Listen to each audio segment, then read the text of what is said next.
On the last episode of One Piece, Luffy went out to sea and saved the swordsman Roronoa Zoro so he could join his pirate crew. But before we continue with their journey, I would like to explain to you 3 big things about the world of One Piece. Here you can see the red line, which is a big continent that divides the world. This is the Grand Line, which is a terrifying ocean that only Gold Roger conquered and no one else did. While right now, Luffy and Zoro are sailing in the ocean called the East Blue. And it seems that Zoro might be the most talked about person in that sea because of all the pirates he caught for money, which is why he's mostly known as the pirate hunter Zoro. Anyway, the both of them are hungry and lost because they have no navigation skills, so Luffy jumped to eat the bird that flew above them, but unfortunately the bird was so big that it caught Luffy and flew with him away, while all Zoro could do was follow them at sea. Luffy fell from the sky right at Orange Town, a town that was invaded by the Buggy pirates who are so cruel that they made all of the town citizens flee to a shelter, while Buggy, their captain, destroyed their town with his own cannon.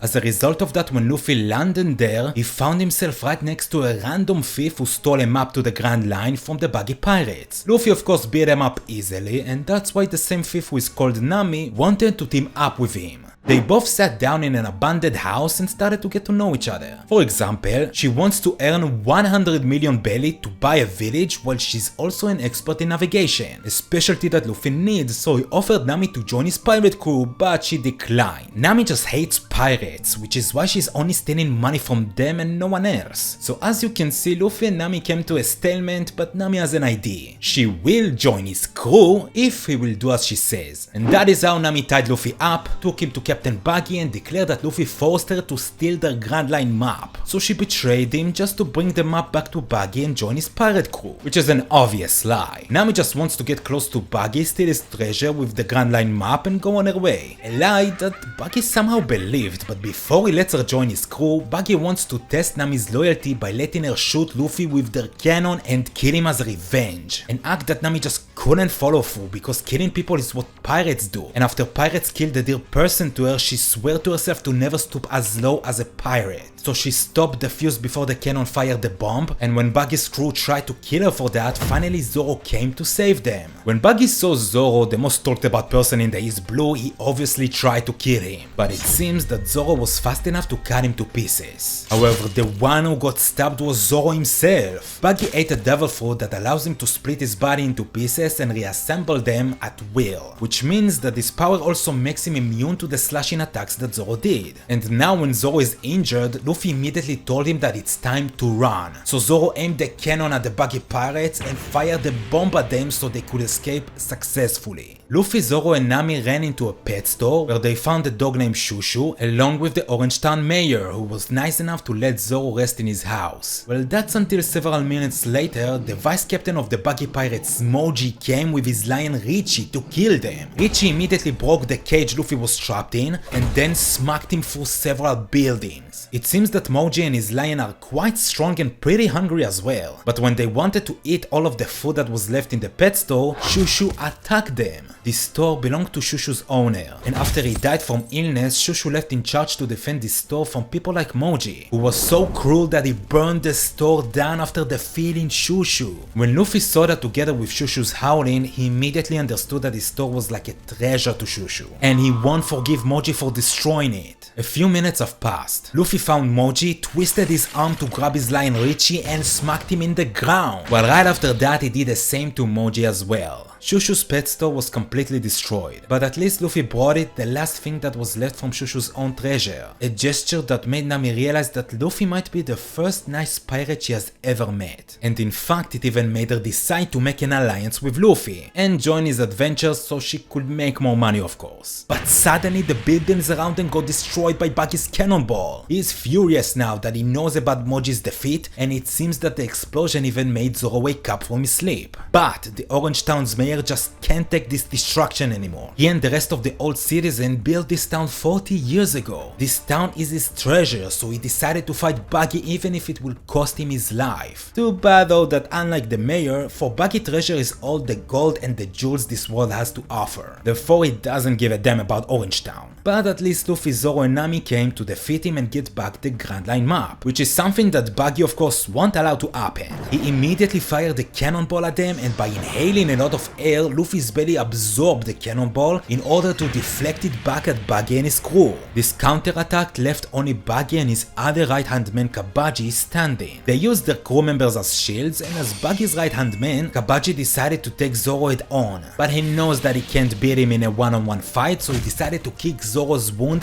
twice, just so he could neutralize him quickly. Too bad though that he didn't know how crazy Zoro is. I mean, he even started to cut his own wound just to prove that he can go down that easily. And in one attack, he defeated Kabaji just so he could finally go to sleep and let Luffy defeat Buggy without interruptions. But before their fight, Buggy told Luffy that his straw hat reminds him of Shanks.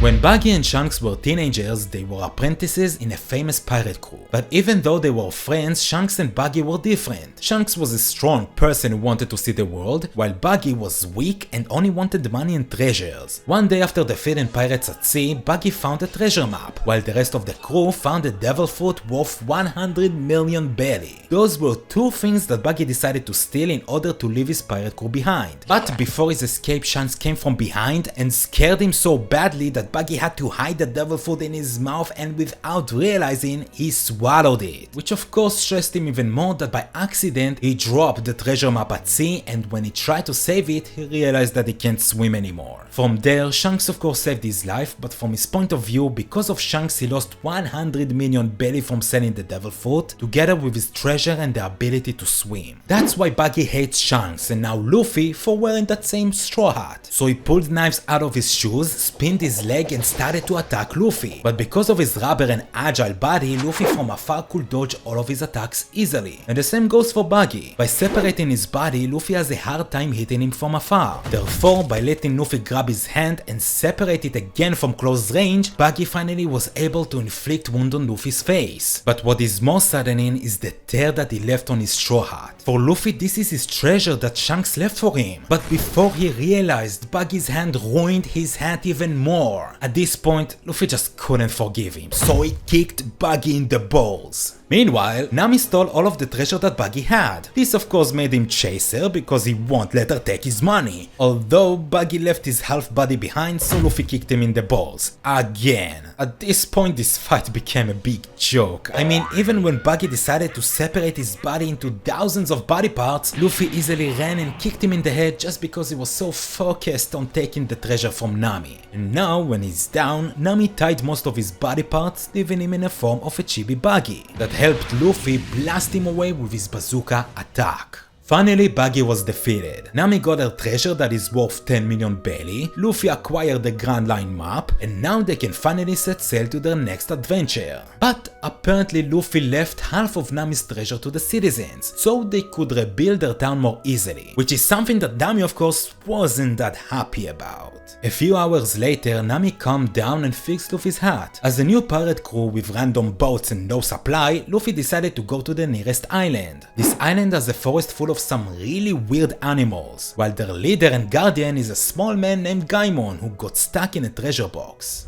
20 years ago, Gaimon and his pirate crew went to this island to find a big treasure, and on some hill, Gaimon really could have seen a bunch of treasure chests, but unfortunately he fell and got stuck in a treasure box that was under him. Ever since then, Gaimon couldn't climb the hill and take the treasures that he has found, while the rest of his crew left him all alone in that island. This sad story made Luffy decide to go and get those treasures for him, but when he got up there, Luffy realized the treasure boxes were completely empty. The treasure was already taken. Maybe Gaimon didn't get his treasure, but at least by spending 20 years in that secluded island, he got close to the weird animals surrounded him, while now all that is left for him is to be with them and protect them. That was One Piece episode 2. For more episodes and anime content, I'll appreciate if you share this video and subscribe to my channel.